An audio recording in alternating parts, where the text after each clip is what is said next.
posibilidad ng tagumpay o kabiguan, ng ligaya o lungkot. Kaya marapat lamang na tanggapin si Jesus bilang tagapagligtas at Panginoon. At matapos yun ay panariwain ang katapatan at paglapit sa Kanya bawat araw o day by day. Ang day by day ay naglalayong umalalay sa pang-araw-araw na pamumuhay. Narito po si Kuya Ed Lapis sa mensaheng pinamagatang Be the Better You.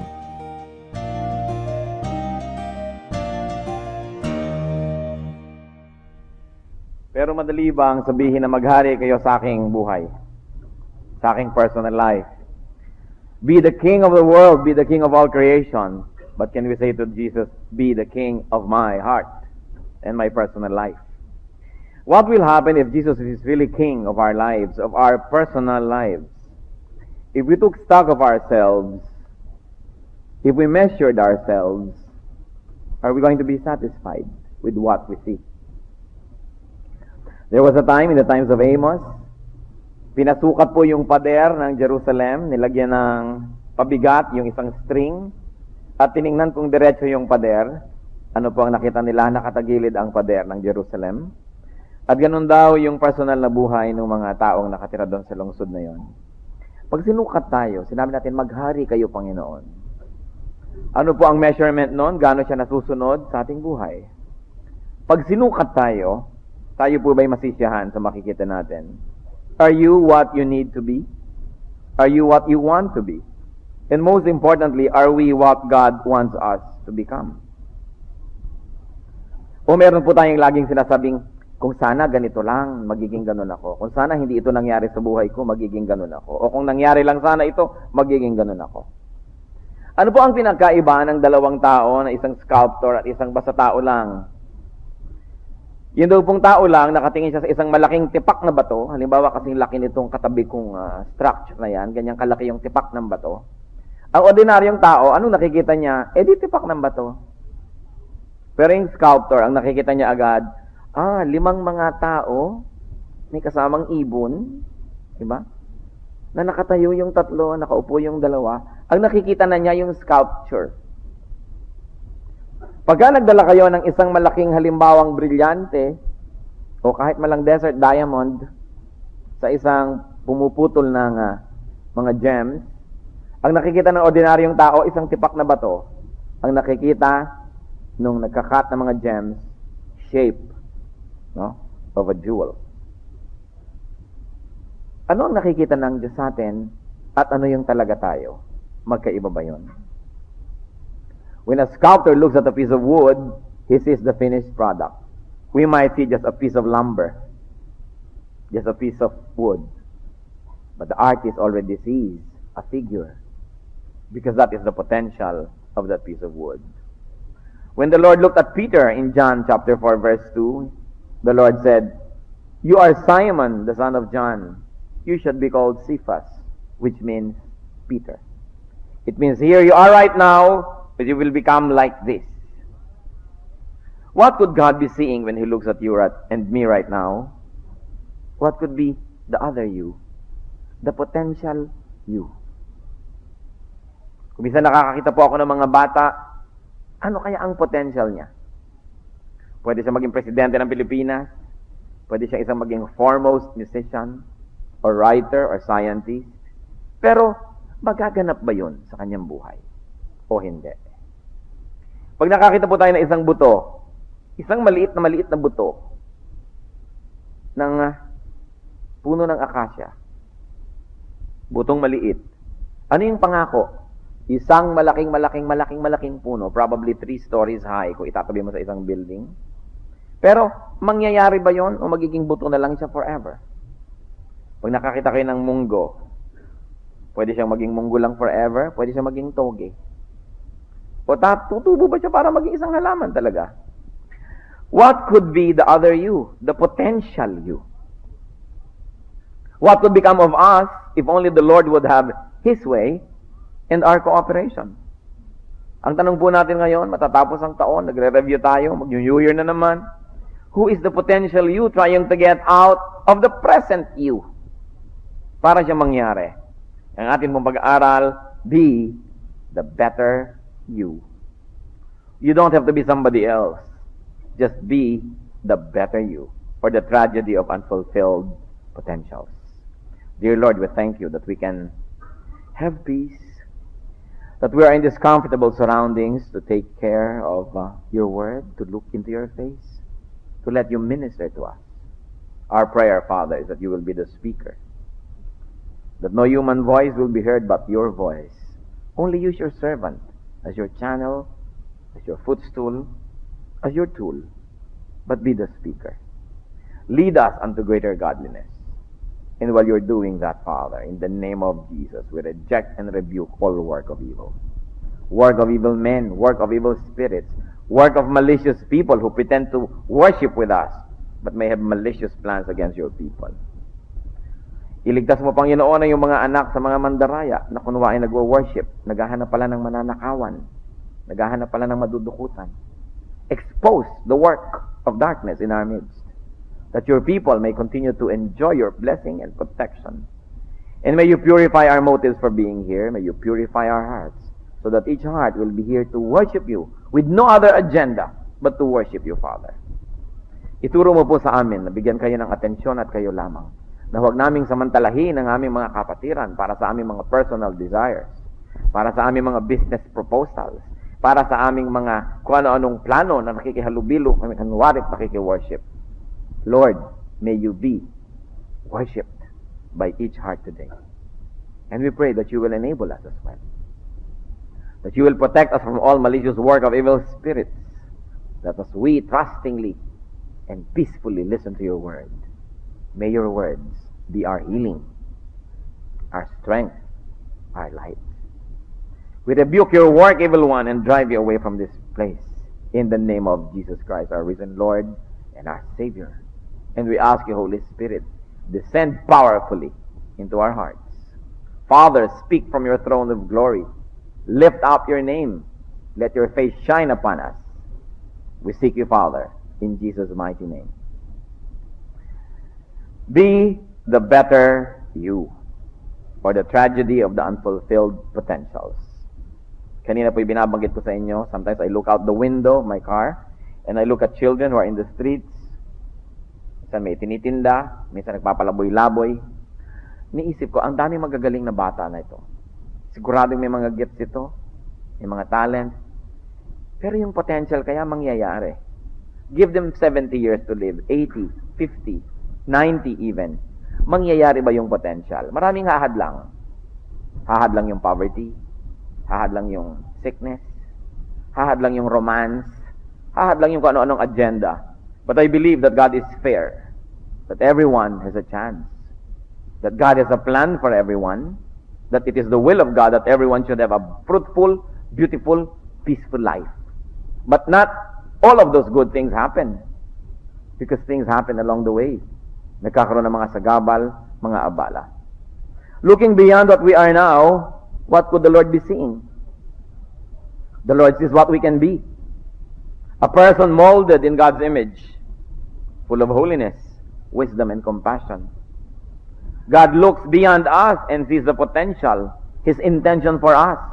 A person who is victorious, productive, joyful, peaceful, and contented.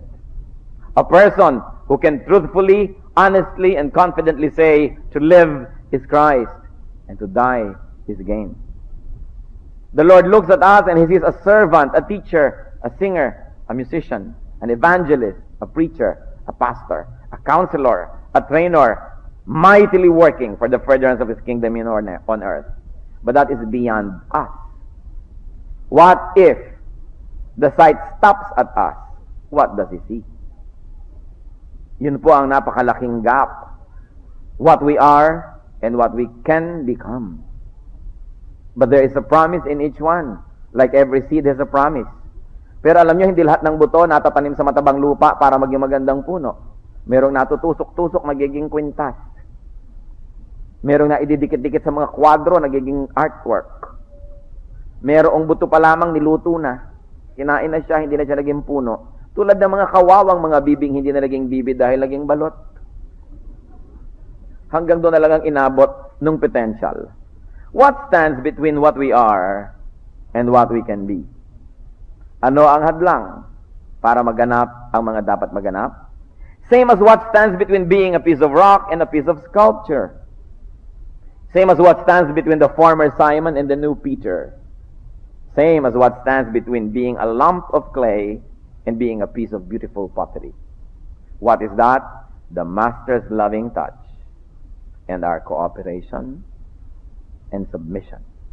Yun po ang nasa pagitan ng pangako at ng katuparan ng pangako. Nung potential at nung reality, yung touch ng Panginoon para magawa niya yung gusto niyang gawin at yung ating cooperation. Because God gave us free will. Yan ang napakagandang binigay sa atin ng Panginoon, free will. Because if we were created holy and loving Him without a choice, then we are not holy and loving. Because holiness is a choice and love is a choice. Kaya yung ang daming pinagpilian ng isang dalaga, pinili ka, alam mong mahal ka kasi may napagpilian. Kung ikaw ang sa isang bukod tanging nanligaw. Buong buhay, nag-iisip ka, mahal nga kaya niya ako o wala lang siyang choice. Kaya tayo binigyan ng Lord ng choice, to love Him or not to love Him, to be holy or not to be holy. Because God did not make us robots. God made us in His image. He made us to become in His image. So may free will. In other words, may perfect will para sa atin ng Diyos, at meron tayong free will, dapat mag-agree yon completely para mangyari completely yung gusto ng Diyos kasi hindi niya ini-impose may free will. So kung kalahati lang ng gusto ng Diyos ang tinanggap natin at yung kalahati, ipinilit natin yung gusto natin, kalahati lang ng potential ang mangyayari. Kung 3/4 lamang ng gusto natin ang nangyari, 1/4 naman yung matitira sa gusto ng Diyos. Because our disagreement with God's will is directly proportionate to what will not happen in our lives according to God's plans. Parang magulang. Meron tayong perfect will for our children. What is that? That they should be healthy, that they should be wealthy and wise. Na ang anak ko, 6 na taon dapat matapos ng elementary, kung walang grade 7 yung school niya. 4 na taon dapat matapos niya yung high school. 4 na taon matapos yung kolehiyo, kung yun ang kurso. Pero hindi Ang perfect will ng magulang, 4 na taon na high school. Yun namang personal will ng anak, 7 taon na high school. Sinong nasunod? Hindi yung anak, kasi may free will Kahit anong gawin mong bantay, anong pilit, hindi mo pipilitan yung gusto mo. May sariling kalooban. Ayaw mag-aral, umabsent, whatever, nagkabagsak-bagsak, kung ano na nangyari, nagkaurong-urong. So, perfect will of the parent against the personal will of the child. Ang gusto mo mapangasawa ng anak mo, mahusay, maayos, lahat-lahat. Pero yun ang gusto niya, si bigote. So, doon siya napakasal. Perfect will ng magulang, hindi natupad. Will ng anak ang nangyari. Eto ngayon, iiyak-iyak, susumbong-sumbong. Kung tayong mga magulang na tao, mayroong magandang will, plano para sa ating anak, samantalang tayong mga makasalanang mga tao, pero marunong tayo maging mabuting magulang, ano pa kaya yung perfect will ng ating Diyos sa langit, ng ating Ama sa langit? Gano'n pa kaya? Lalo kaganda yun. Samantalang siya, hindi makasalanan, walang selfishness. Pero matutupad kung tayo sumasang-ayon sa plano na yon at nagko-cooperate. So the Master's loving touch and our cooperation and submission is what stands between what we are and what we can become. Pagkatapos kung itinakda ng buhay na ikaw ay mabubuhay ng 70, 80, 90, whatever, dapat according to schedule, nagaganap yung gusto ng Diyos, according to schedule, bubunga yung dapat bumunga. Pero kung minsan, hindi tayo nagko-cooperate sa schedule, ang tagal, kaya konti na lang natin ang oras sa buhay, konti pa lang na-accomplish. But God says, I know the plans I have for you. Plans to give you hope in the future. Plans to prosper you and not to harm you. Yan ang plano ng Diyos sa atin. Tapos magtataka ka, Diyos ko, bakit po nangyayari ang ganito sa aking buhay? How much of that is because of your free will? So we are like clay on a potter's wheel. Ewan ko po kung nakapanood na kayo nung gumagawa ng palayok o ng ceramic o whatever, na mayroong isang kaprasong putik nakasakay doon sa ikot ng ikot, padyak naman ng padyak itong potter para umikot, mabigyan niya ng shape. Tayo yung ang clay. Ang Panginoon naman yung gumagawa. Pero yung clay, kung sobra siyang malambot, o sobra siyang basa, o sobra siyang matigas, o ayaw niyang sumunod sa kamay nung gumagawa, hindi mangyayari. Kaya kailangan may cooperation. What we need to do to become what we should be, yan ay magandang tanong. First of all, we should yield to the Lord. Sumuko sa Kanya, bigyan siya ng laya na kumilos. Dahil sa pag-ibig ng Diyos, ibinigay sa atin free will. Kung ayaw nating ibigay sa Kanya yung ating puso, pwede naman Kaya lang, kanino niya naman ibibigay yan? Pero nangyayari, ang gusto natin mangyari because we have free will. So we have to accept and trust Jesus as Lord and Savior of our lives. And let Him do His will. What else do we need to do so that we can become what we should become? Cooperate with the Lord. Actually, magkamag-anak naman yan. Yield to the Lord, cooperate with the Lord is the same. Isaiah 45 verse 9. Woe to him who strives with his maker, an earthen vessel with a potter. Does the clay say to him who fashions it, what are you making? For your work has no handles. Ang ganda-ganda po nitong example na ito. Sumpain daw yung nakikipagtunggali sa manlilikha. Parang isang tumpok na putik na ginagawa noong potter. Tapos sabi, anong ginagawa mo sa akin? Bakit ganyan? Wala yatang tangkay. Lagyan ng tangkay. Bakit ako ganyan? Ayoko ng ganyang korte. Siya naman daw yung potter, tayo clay. Malay ba natin kung ano talaga maganda? Kayo ba, alam nyo kung ano talaga maganda sa buhay? Alam nyo ba kung anong tama? Meron akong 10 million pesos, i-invest ko. Alam nyo ba talaga kung saan ko dapat i-invest na talagang hindi malulugi? Hindi natin alam. Everybody takes risks. Alam nyo ba, kilala nyo ba kung sinong dapat talagang pakasalan? Hindi. Di ba't napakalaking sugal kung sinong papakasalan mo o hindi? Dahil kuminsan naiiba pala pagkatao, lalo alas 12 na ng gabi. Hindi mo alam. Alam nyo ba kung saan talaga dapat tumira para safe? Nabasa ko sa dyaryo, isang tao na nanahimik sa loob ng factory, nagtatrabaho, bigla ba naman bagsakan ng aeroplano dun sa loob? Alam nyo ba na safe yun o hindi? Diba? Alam nyo ba kung anong kursong mabuti talaga? Ilang tao ang nagpapalit-palit ng kurso? Alam ba natin kung anong tama? Hindi. Pero alam ng Diyos. Kaya dapat pinapayagan natin ang Diyos na kumilos. Hindi tayo dapat makipagtunggali sa Kanya.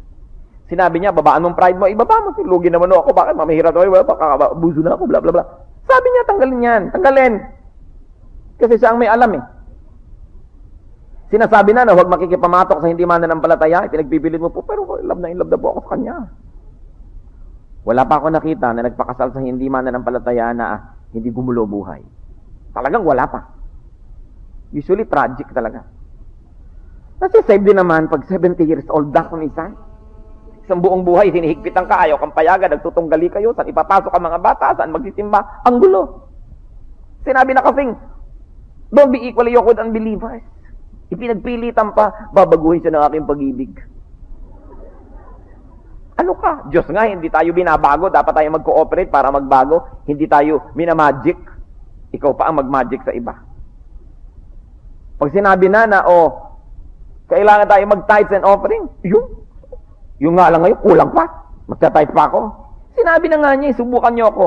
Gaano karami sa atin ba talaga sumusunod? That we cooperate, we don't strive with our Maker. Sinabi na nga, you shall not make any images. Kung ano-ano pa ang ginagawa mga dahilan, hindi ko naman dinadasalan, dekorasyon lang. Sinabi na nga, wag Mga katigasan ng ulo. Isaiah 64:8. Yet, O Lord, Thou art the Father. We are the clay, and Thou art our potter. We are the work of Thy hand. But remember this, kung yung nangyayari lamang sa atin, Diyos lang talaga yung nasusunod, di, kasalanan pala niya kung may masamang nangyayari sa atin. Pero bakit may masamang nangyayari? Bakit merong hindi magandang nangyayari? Kasi hindi naman siya lagi ang nasusunod. Madalas tayo ang nasusunod. Sabi, woe to you when you strive with the Maker. How can we strive with the Lord? Paano ba tayo nakikipagtunggali? Paano ba tayo tumatanggi? Paano ba tayo sumasalangsang sa kalooban ng Diyos? When we disobey. That is one. When we disobey. Acts 5:29. Obey God rather than men. And of course, men include you and me. Obey God rather than yourself. Obey God rather than other people. There should be no contest. Just yun Pero nangyayari nga ba? Ang dapat mangyari. How can we strive with the Lord when we delay obedience? Opo, susunod ako sa inyo 10 years from now. Titigilan ko naman ang bisyo ko, balang araw. Pagsaserve din ako, pag dumating ang panahon. Psalm 119 verse 60, I hasten and do not delay to keep thy commandments. Hindi ako nagpatagal, nag-aapura ako sa pagsunod sa inyo. How else can we strive with the Lord when we obey, but only partially? Sumusunod, pero konti lang. Alam niyo po, there is no such thing as one-half obedience. There is no such thing as a one-half Christian. A one-half Christian is a one-whole nonsense. It's everything or nothing. Ano pong sabi sa James 2 verse 10? For whoever keeps the whole law and yet stumbles at just one point is guilty of breaking all of it. Di mo pwede sabihin, Lord, sumusunod na po naman ako sa 9. Yung isa, balato na. Diba, alangan namang lahat naman, sundin ko na kayo. Everything or nothing. Whoever keeps the whole law and yet stumbles at just one point is guilty of breaking all of it. Kaya wala namang righteous before God kasi can you obey all the law all the time? Impossible. That's why we rely on God's grace, which is really the heart of that verse. Yung grace ng Panginoon. Pero wag na, pakonti-konti. Ano nga sabi ni Sampaguita? Di ko type ang pagpatry. Ang type ko ay todo bigay. Gamitin natin yon hindi sa pagra-rock and roll, kundi sa kabanalan. Huwag yung pagtatry sa kabanalan. Todo bigay na. Total, sumusunod na tayo sa Diyos. Itodo nyo na. Naglilingkod na tayo. Itodo na. Sumusunod na rin lang. Itodo na. At pakonti-konti pa, hindi tuloy natin maranasan yung tunay na blessing na buong buo.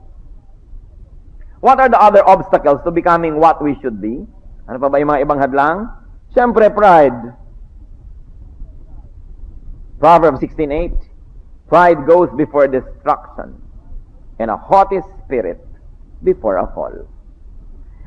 Gaano karami po na napakaraming potential na maging mga effective ministers of the Lord, teachers, pastors, servants, deacons, deaconesses, singers, hindi natuloy dahil sa pride. Dahil gusto siya ang sikat, hindi ang Diyos. Dahil nakikipag-contest with other fellow servants. Dahil hindi marunong mag-sorry, hindi marunong tumanggap ng pagkakamali, hindi marunong magpakumbaba, pinagmamatigasan ng mga kamalian. What happens to people who are ruled by pride? The potential doesn't happen. The piece of rock remains a piece of rock because you need the sculptor, you need the Lord to carve it into what it should become. So, maraming unfulfilled potential. Sayang. Pwede sana ito na teacher ng Bible study, pero mayabang. So maraming nakaaway, maraming hindi nakasundo, o hindi tuloy nakakapagturo. Pwede sanang kumakanta sa choir, sa worship team, pero masyadong mataas, ayaw sumunod sa leader, pinipilit ang kanya, so hindi na lang sasali, pupwera. Sayang. Alam niyo ba kung bakit gusto ni Satan? Proud ang mga tao. Sasabihin natin, pag nakinig ka naman kay Lord, dehado ka, lagi ka nalang humble, lagi ka nalang parang kawawa. But you know why the Lord wants us humble? Because humble people are able to keep friends. Proud people are not able to make nor keep friends. And the few friends they make are lost because they are proud. Proud people are not able to maintain and keep ministries because they cannot work with their fellow workers. Proud people cannot become team workers. You know why Satan wants us proud? So we will be isolated. So we will be alone. And if we are alone, sad, lonely, mas madali niya tayong dayain, mas madali tayong palungkutin, mas madali tayong dayain ng kung ano-ano mga kasinungalingan kasi wala tayong support from other people. That's why Satan wants us proud. So winner ka pag humble. Because you will be loved and cared for, and people will be around, and people need people. That's the way we were made by the Lord. To fellowship with one another. To help each other. Panapanahon lang. Mahina ako ngayon, malakas ka, tutulungan mo ako. Bukas ako malakas, tutulungan kita kasi ikaw mahina. Kung nag-iisa ko. Di sayang yung gift ko kasi hindi ko magamit sa pagtulong sa iba kasi kahit magaling ako, ayaw nilang patulong sa akin. So kung yan lang, wag na. O kaya ako ngayon nanghihina, walang makatulong sa akin, edi lalo ako nasira. That's why Satan wants us proud. So, malaking bagay ang pride na yan. Makita niyo yung mga mag-asawa na nag-exercise ng pride to each other. What happens? Kakahiwalay. Pero habang may nagpapakumbaba pa, magkasama pa. Pero oras na umanda na yung pride, kahit ng isa, lalo kung pareho sila, kakagulo na. Gaano karaming ministry ang nawawala sa atin kung tayo mapagmataas.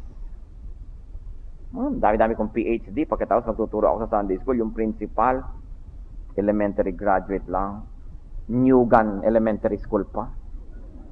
Samantalang ako, ISO. Pagka may mga tayong pride, mahirap mag-submit sa ibang tao. Susukatin mo agad, pagalingan.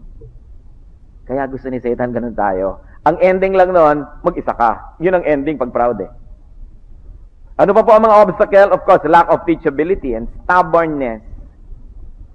Yung mga tao lagi sinasabi, ganito na talaga ako. Huwag nyo na lang akong pansinin, ganito talaga ako. Anong ganito na ako? Isang uri ng sakit yan, ganito na causes. Kailangan hindi tayo ganito, dapat maiba. Mabato ako, huwag mo na akong gawin sculpture, bato na lang ako. Kapiraso na lang ako ng troso, huwag mo na akong gawin na kung anong magandang sculpture. Unfulfilled potentials. Yung tao pinagpipilitan yung kanyang gusto kahit na lamang na mali. Proverbs 29 verse 1. A man who remains stiff-necked after many rebukes will suddenly be destroyed without remedy. Ang tao na nanatiling nagmamatigas matapos ang napakaraming mga paalala ay biglang-biglang wawasakin na di na makakabangon pa. Bigla daw yun. Pagkapatuloy ang pagmamatigas ng loob natin. Ano ba yung pinagpapatuloy natin katigasan ng loob kumisan? Kumisan, alam na alam natin yung teaching ng Bible, hindi consistent sa ating lifestyle, ipagpipilitan pa. Sinong mananalo kung makikipagtunggali sa Diyos? Sino? Kaya kailangan po ay teachable tayo. Of course, another obstacle to becoming what we should be is laziness. Proverbs 19 verse 15. Laziness brings on deep sleep. Sobrang nahihimbing ang mga taong tamad. So habang natutulog ka, ang buong mundo'y umaasenso, ang mga kasama mo'y nag-grow, and nothing's happening dahil tulog ka lang. Laziness. We need to work hard. Especially at becoming what God wants us to be. Ni-exercise natin ating bibig. Huwag magsalita ng mga ayaw ipasabi ng Diyos. Sabihin yung mga gusto ng Diyos. That's a lot of exercise. To go where God wants us to be. And not to go where God doesn't want us to go. That's a lot of hard work. To serve the Lord. To have a ministry. People always ask me, Pastor, ano ho ba ang magandang paraan para makapag-maintain naman ng above average spiritual life? Na hindi para na lang roller coaster ang buhay ko, umakyat bumaba, parang Ferris wheel, ikot ng ikot, wala namang napupuntahan. Matapos ang maraming ikot, pagtigil, nandun pa rin. Ano ba talagang pwedeng gawin? I always suggest, get a ministry. Naku, tanghali ho akong gumising bakit naman ako magmi-ministry? Tanghali kang gumising, ikaw ang taga-bukas ng church. Ano ko, paano naman yun? Sigurado kung taga-bukas ka, mauobliga ka nang gumising. Kaya ka lang naman na nagkakatamad-tamad, wala kang obligasyon O magturo ka sa Sunday School, naku, mahihiyain ho ako. Siguro after 3 months sa pagtuturo mo, natanggal na yung hiya mo. Pero kahit bigyan ka ng 3,000 taong mabuhay, kung iiwas ka, mahihiyain ka pa rin. Sayang ang panahon, walang nangyari sa buhay mo.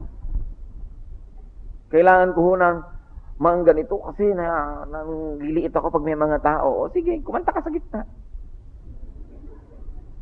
Naku, baka nila ako pagtawanan. Mga magsasawa din yan, katatawa sa'yo. O kaya nasanay ka na, so alin man doon ang mauna, titigil din yan. Pero if you're going to give me this excuse for 1,000 years, magkikita tayo 1,000 years from now, mahihain ka pa rin. Kasi wala kang ginagawa, ang tamad mo Kailangan, yung mahirap gawin. Meron ako isang karpinterong may ipinapagawa sa kanya, sabi ba naman sa akin, mahirap ho yun. Sabi ko, talaga mahirap ang buhay. Kailangan, handa ka mahirapan. Yung mga taong umaasenso ay yung handang mahirapan, hindi lagi yung puro madali na lang gusto mong gawin. Pagka puro madali ang gusto mo, hindi mo malalaman na may lakas palang ibinigay sa iyo Diyos. At yung konting lakas na nandyan, paunti pa ng paunti, kasi ang dali lang ng ginagawa mo Subukan ninyo na ang laki-laki ng yung muscle. Imbes mag-weightlifting, o magsibak ng kahoy, o magbuhat ng mga troso, yung mga lalaki ng katawan, di po may ganon? Pag ganchilyuhin nyo yan ng 5 taon, pag di lumiit ang muscle niyan, kasi ang dali-dali ng ginagawa, hindi bagay sa lakas niya, liliit. Ganon din po ang utak. Pag hindi ginagamit, lumiliit. Lahat kasi na-stretch. Even our intelligence. Pag lagi na lang mahirap ang ginagawa ng utak mo, nasasanay siya. Pero kung lagi na lang madali ang pinapanood mo, o ba't mo nang papanoorin yung palabas na yan? Ba't hindi ito? Ayoko niya, nag-iisip pa ako eh. Gusto mo, tawa ka na lang ng tawa. Talaga mapaparalisa ang iyong utak. Alam niyo yung katatawa, nakakaparalyze ng intelligence din yan. Lakas na hindi ginagamit, nawawala. Kailangan ina-exercise. Another obstacle to becoming what we should be, intention without action. May balak namang magpakabanal, kaya lang hindi na magawa. May balak naman natigilan ng bisyo, pero hanggang balak na lang. May balak namang iayos ang buhay, pero hanggang balak na lang. One good act is better than 1,000 good intentions. Intentions don't do anything. Actions do. So, hindi tayo susukatin sa intensyon, bala ko naman hong gawin yun. Ginawa mo ba? Kailangan gawin. Ano po bang intention ninyo sa inyong Christian life? An intention that's probably 6 months old or older? Nagkaroon na ba kayo ng intensyon na sumali sa isang ministry?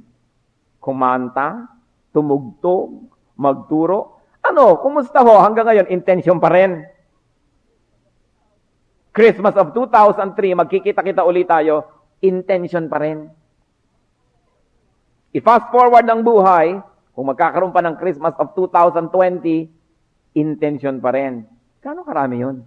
Kailangan action. Hindi po ba, pag biglang may namatay, sasabihin ng mga naglalamay, bala kong dalawin yan. Namatay lang. Kasi balak kayo ng balak, nakamatayan na tuloy. Gano'ng karaming mga anak ang balak magbigay sa magulang. Kaya lang hindi magawa-gawa. Nung namatay, ayun, balak ko pa naman. Puro balak. Alam niyo yung balak ng balak na walang aksyon? Pag biglang nahuli kayo sa panahon, you will be possessed by regrets. And that is one of the saddest loads to carry in life. Regrets. Gawin po nating policy, pag nabubuhay tayo, wala tayong sukat pagsisihan.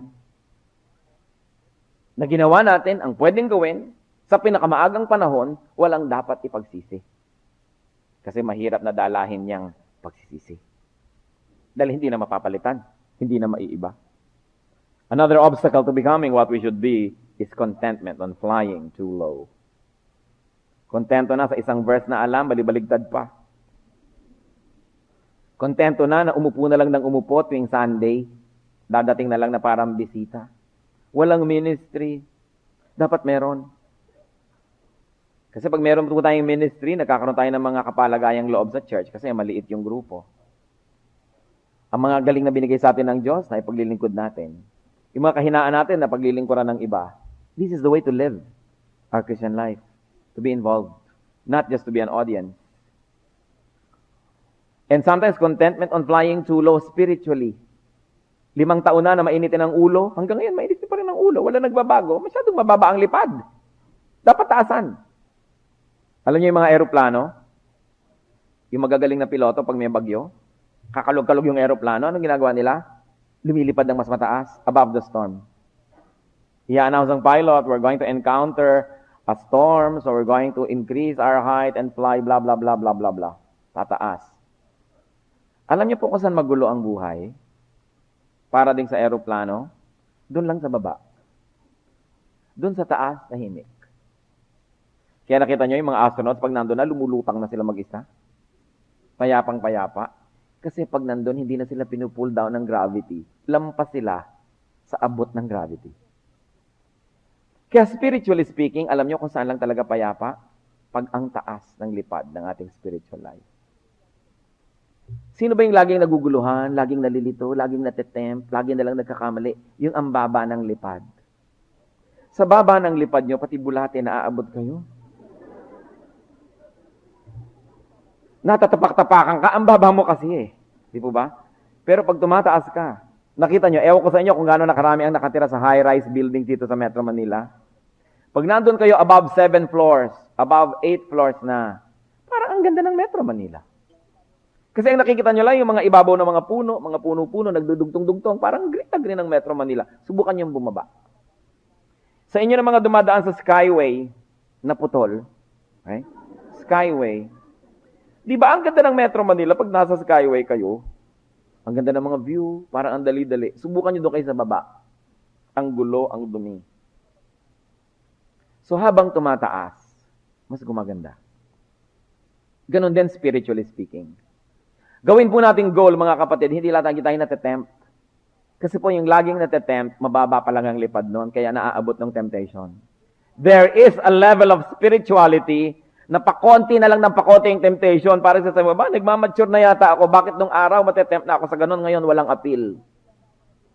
Kumukonti yata ang mga desires ko sa buhay. Dati, Panginoon ko ng buhay ko yung putakot-takot na desires. Ngayon, kumukonti na yata. Dati, konti lamang na pag-provoke sa akin, aawayin ko yan. Ngayon, naipagpe-pray ko na. At hindi ako nagpapanggap, talagang pinagpe-pray ko na. Yung, may nangyayari pala pag tumataas ang lipad. Kaya huwag kayong makontento na lagi na lang nandito sa baba na ang gulo-gulo ng buhay. Because there's a way. And that's the way of obedience to God. Sabi mo, mabut mo nung araw na hindi ako Kristiyano, tahimik. Kasi gumagawa ako ng mali, walang konsyensya. Diba? Walang issue. Ngayon naging Kristiyano ako, para yatang gumulo. Dumami ang bawal, dumami ang hindi pwede. Yun lang po yung initial level. Hindi nyo dapat kamatayan yung level na yun. Dapat makalampas tayo doon. Para bang yung paglipad ng eroplano, the most dangerous is yung pag-angat na pag-angat. Kaya tighten your seatbelt, no? Pag magte-take off. Naranasan ko minsan, nagbibiyahe ako, merong isang ginang, talaga nagkakandarapang pumunta ng banyo, kailangan niya pumunta ng banyo. Nagtutunggali sila ng stewardess, itinutulak siya, itinatali siya sa upuan niya, kasi nagte-take off yung plane. Very dangerous. Pero oras na dumating na siya sa cruising level, altitude, pwede nang walang belt. Tumayo ka na uli. Magpalakad-lakad ka dyan. Kasi lumampas ka na doon sa napakahirap na level. At sa spiritualidad po natin, may mahirap na level. After you have become born again, after you have known God, up to a certain level, ang daming hirap noon kasi magtatanggal-tanggal ka ng mga kirida, mga kulasisi, mga bisyo, mga pride, mga ganito. Ang dami noon eh. Pero pag tinanggal nyo na yun ang tinanggal, makakalampas na kayo doon sa critical level at mamaya komportable na kayo. Pero kung hindi naman kasi kayo nagtatanggal, hindi naman tayo sumusunod, nag-take off ka, 10 meters lang, babangga ka sa mga bahay. Hindi pwede. Kailangan ituloy ang pagtaas. There's no such thing as kalahati, konti, itaas ng todo, dahil nandun yung payapa. So ano sinasabi ko ngayon mga kapatid? Huwag kayong makontento kung lagi kayong may struggle with spirituality, parang laging mahirap maging maka-Diyos. Hindi yan ang ibig sabihin ng Christian life. Nalalampasan yan. At yung mga kapagsabi sa inyo, patutunayan yan. Lalo't nakarating na sila ron. Oo pala, nalalampasan. Dati pag nakakakita ko halimbawa ng mga fake na jewelry, talagang gusto kong bilhin lahat. Ngayon, wala nang appeal sa akin. Lumampas. Dati pag nakikita ko yan si Max. Si Max. No? Tumatahip ang dibdib ko. Kahit hindi ko siya asawa. No? Pero ngayon pala, wala nang appeal sa akin. It is possible. Kaya sinabi ni Lord, my peace I give to you. My peace I leave with you. It's possible. Kung may makakapagpatotoo sa inyo yan, na totoo yan. Patotoohan nyo yung katabi. Naranasan ko na yan. Kung minsan installment, gumagraduate kayo sa isang area, sa isa hindi pa. Pero alam nyo, ay nakakagraduate naman pala. Yung mga hindi makapigil manigarilyo nung araw, tapos nalampasan nyo na. Di ba? Ngayon, ni amoy lang ng sigarilyo, ayaw nyo. Samantalang dati, pati usok ng iba hinahabol nyo. Meron pa nga ako nakikita, hinagis na ng iba yung sigarilyo, dadamputin pa eh. No?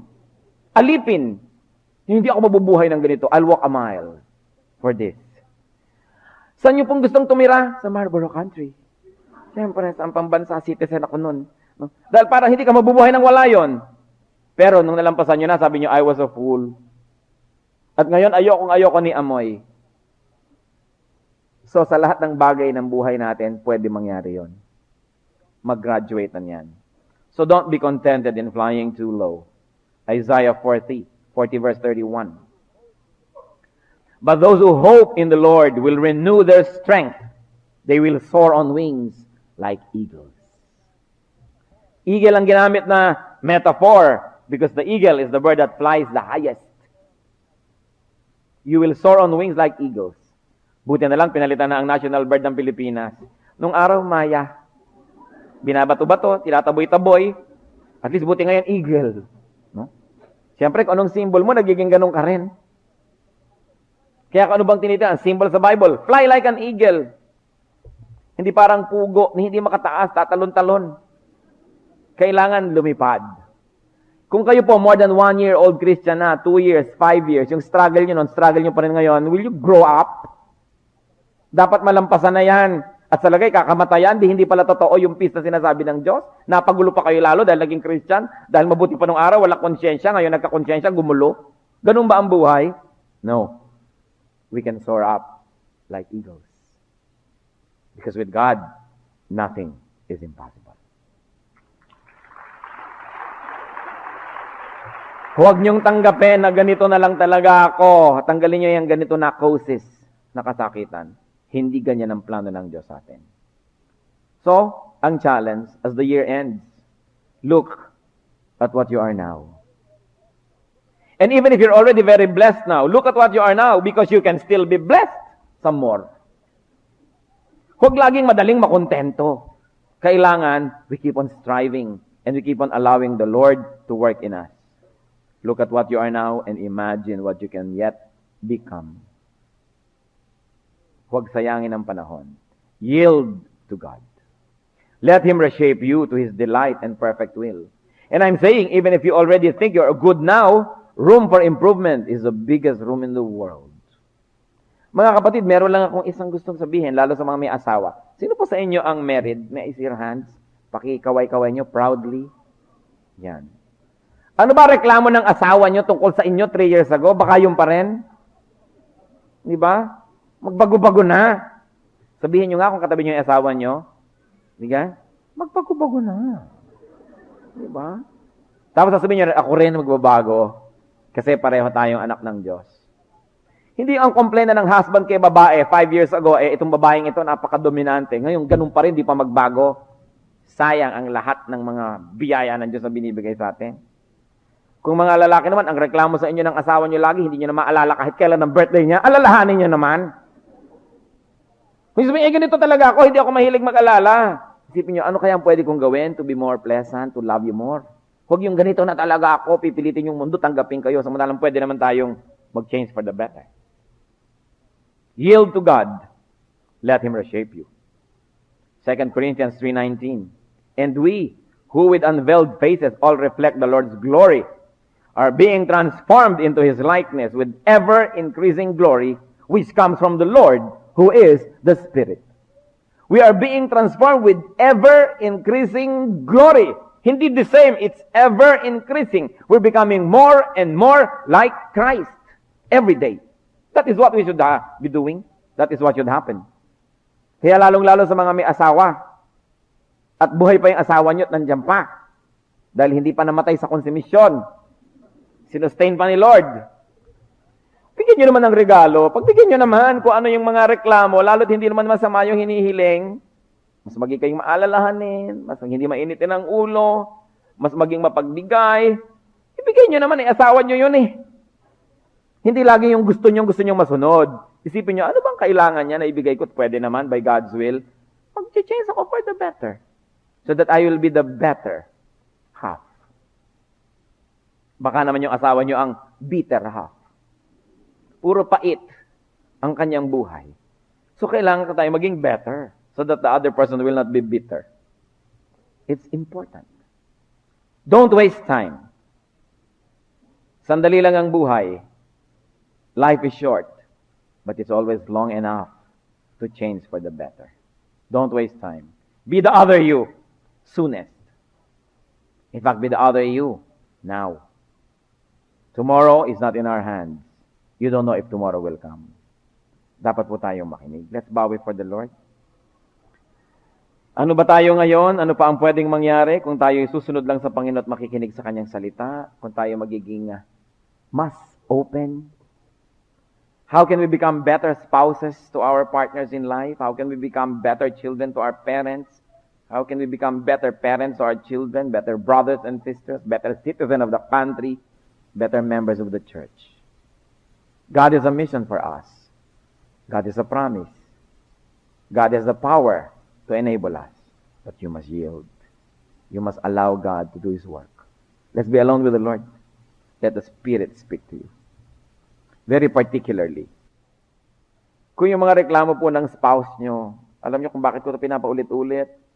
Dahil napakarami ng mga unhappiness ng mga husbands and wives with each other. But why will you live your life in misery when you can live your life in happiness? If only we will be willing to give in and to let the Lord continue to change us. Think about these things. Be alone with the Lord for a while, and may you be blessed.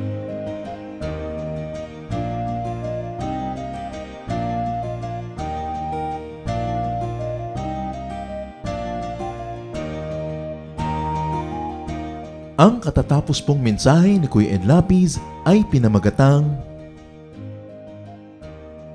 Be the Better You.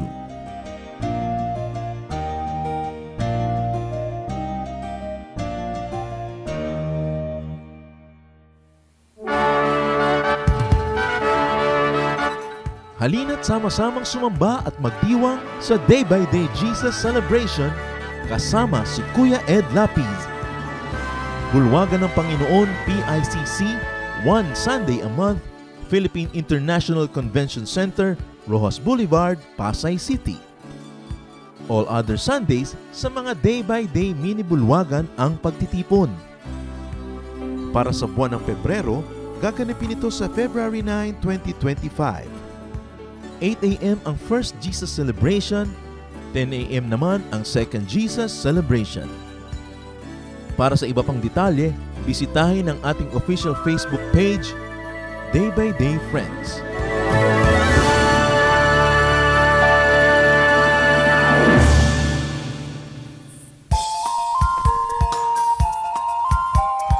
Ako po si Kuya George D. Macali.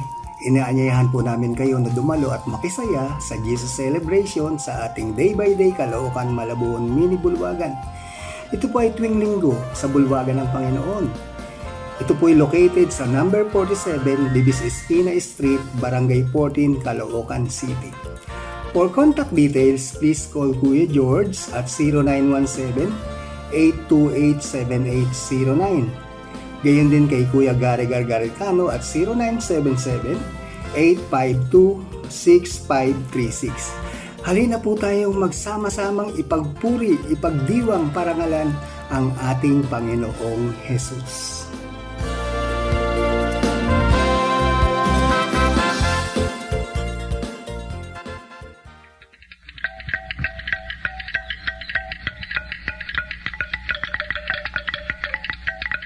Maraming kayamanan ng ating bayan na dapat maipagmalaki at isa na rito ang ating musika. Napakarami ng mga instrumentong pangtugtog ng ating lahi. Isa na rito ang kulintang tamlang ng mga Maguindanao sa Cotabato.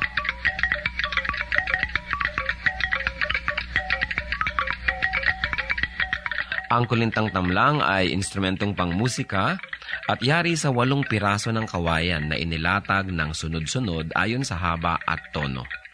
Hinahampas ito ng 2 maiigsing patpat sa magkabilang kamay. Sa mga Maguindanao, ang kulintang ang pinakakilala at pinakapangkaraniwang instrumentong ginagamit sa mga kasiyahan. Ito ay isang hanay ng 8 maliliit na agong na may umbok. Subalit sa kakulangan nito ay maaaring gamitin sa halip ang kulintang tamlang. 2 tao ang maaaring tumugtog sa isang set ng kulintang tamlang. Ang una ay tumutugtog ng melodya, habang ang ikalawa naman ay tumutugtog ng ritmong paulit-ulit or steady drone rhythm, na pinakamaliit na instrumento naman ang siyang hinahampas. Karaniwan din na makikita itong ginagamit ng mga kabataan sa kanilang pagsasanay at pag-aaral ng mga ritmo ng kulintang.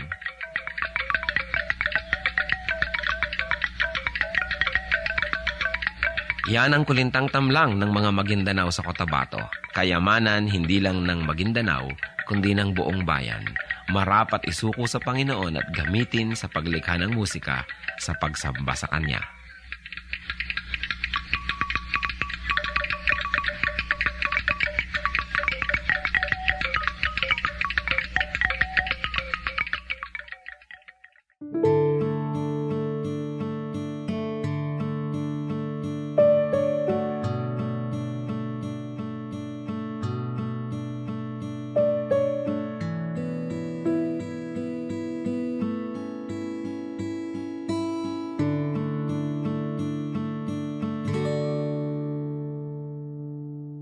Magpakailan pa man, magpawalang hanggan,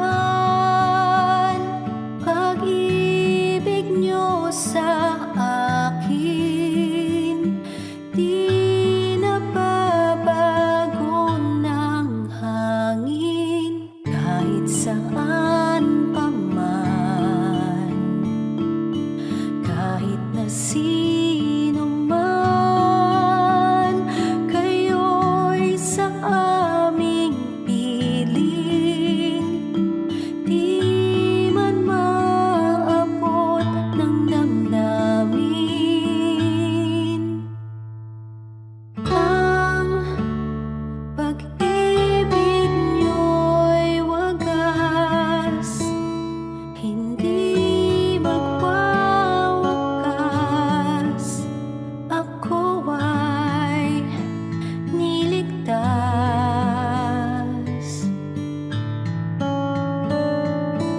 at pag-ibig niyo'y sapat, sa akin ay tapat, kahit na di ako karapat-dapat.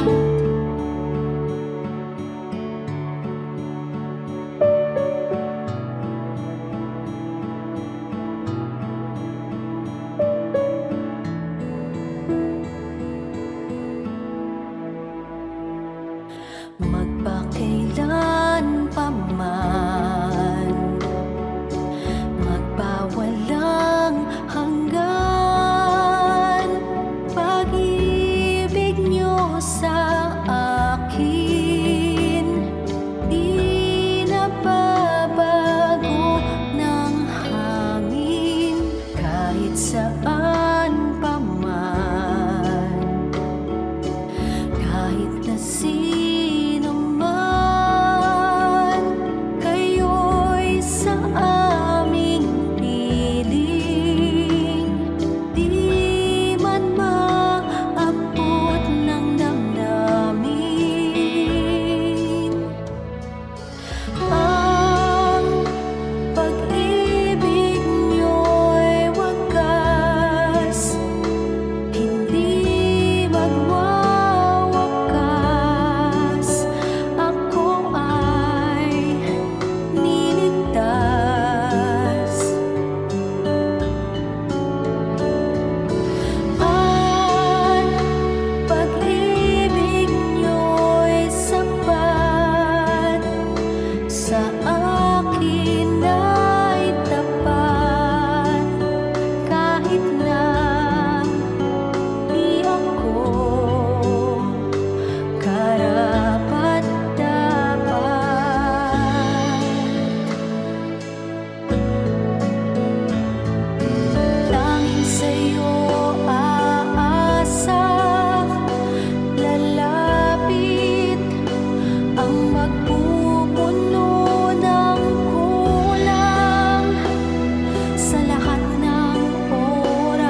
mga dukha.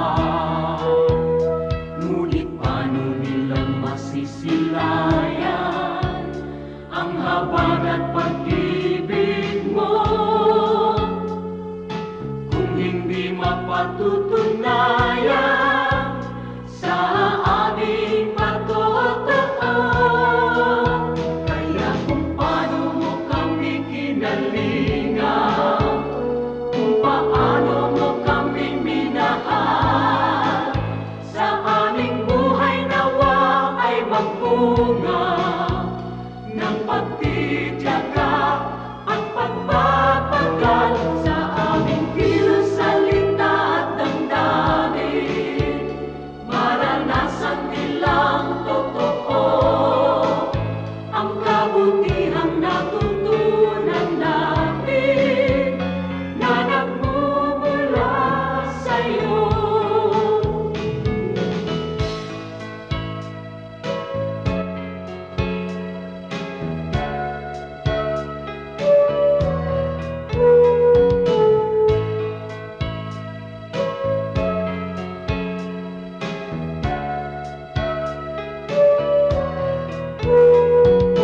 Kung ang tao at ang lipunan ay laging makasarili,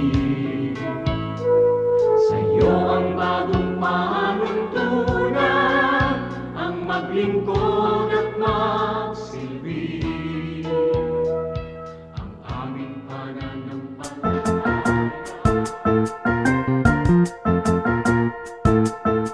Oras na po para pansamantalang magpaalam ang programang Day by Day.